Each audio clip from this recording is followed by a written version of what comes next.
read in a calm, atmospheric, slightly haunting storytelling tone. Deep emotional resonance, slow pacing, soft dramatic pauses. No robotic rhythm. Warm, cinematic human narration. Most people walk through life without ever noticing the quiet ones, the shadows who drift between us and seen, unheard, and unremembered. Evelyn Gray was one of them. A woman wrapped in silence, moving through the world as if she barely existed. No one looked at her twice. No one wondered who she was. No one cared. Until the morning she stepped into the Benson & Co. office building and changed every life inside it. Mark Benson, the director, didn't plan to hire anyone that day, but the building owner insisted they needed someone cheap, temporary, someone who wouldn't ask questions.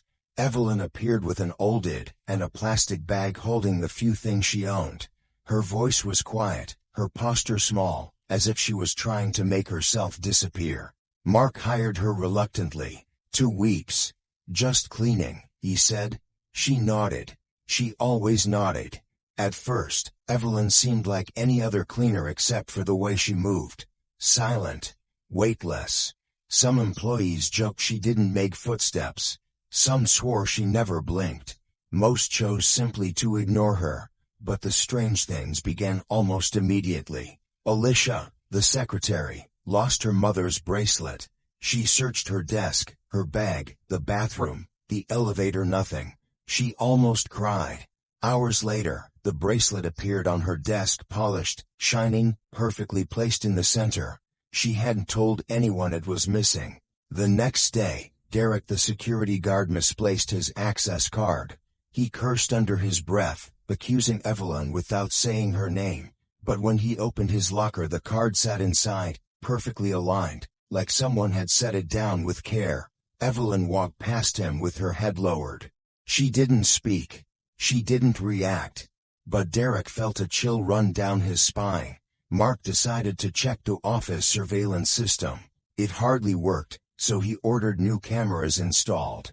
In the hallways, the break room, the storage room, and near Evelyn's cleaning closet. That night, the new cameras recorded something no one could explain. At 3:17 a.m., Evelyn appeared in the hallway. She stood completely still, not moving, not blinking, just standing in the dark, staring at nothing. 11 minutes passed. Then, with slow, unnatural precision, she turned and looked directly into the camera. Her eyes were wide open, expression unreadable. The feed glitched for half a second, a flicker, a distortion, then returned. Evelyn walked away soundlessly. The next morning, Anna Rivers watched the footage with Mark. Maybe she sleepwalks, she whispered. But they both knew Evelyn's eyes had been awake. More strange moments followed. One night, Anna returned to the office after midnight to get her forgotten purse. The building felt unnaturally quiet.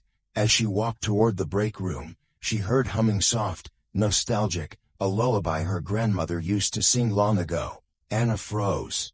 Inside the break room stood Evelyn, humming the exact same melody, staring out the window into the darkness. "How do you know that song?" Anna whispered. Evelyn didn't answer. She simply smiled, a small, sorrowful, distant smile, and walked away. Anna felt her heart trembling as she watched the silent figure disappear into the hallway. The next day, Mark finally called Evelyn into his office. She stood by the door, hands folded together like a child waiting for permission to speak. "Evelyn, is there something you're not telling us?" Mark asked gently. "About yourself. About what's happening here." Silence filled the room. Then slowly, very slowly, Evelyn lifted her eyes. And in that moment, Mark felt a wave of sadness wash over him, sadness that didn't belong to him. "In not trying to cause trouble," Evelyn said. Her voice trembled. "In just trying to remember who I used to be." Mark frowned. "Used to be?" She nodded. "There was a fire a long time ago. I don't remember much. Faces. Voices. Smoke. Then nothing. But when I am here, in this building, I feel like I've been here before." Mark froze. The building had burned 22 years ago. The fire had destroyed half the structure. A single woman had died. A cleaner. No family. No relatives. Her name was Evelyn Hart, not Gray. For a moment, the room felt colder. Mark's breath grew shallow. Was this possible? Was she? That night, the cameras caught Evelyn once again. At the same hallway. At the same time. 3:17 a.m. This time, Evelyn whispered something the microphone barely captured. In going home, the lights flickered. The camera screens glitched. Every monitor blinked with static. Evelyn walked into the storage room and never came out. The door never opened again. Her cleaning cart remained untouched. Her belongings stayed where they were. It was as if she had simply stepped out of this world. The next morning, Mark found a white envelope on his desk. Inside was a photograph burned at the edges showing a young, smiling Evelyn in the old Benson & Co. hallway before the fire. On the back of the photo, one sentence was written: "Thank you for remembering me." Mark never hired another cleaner.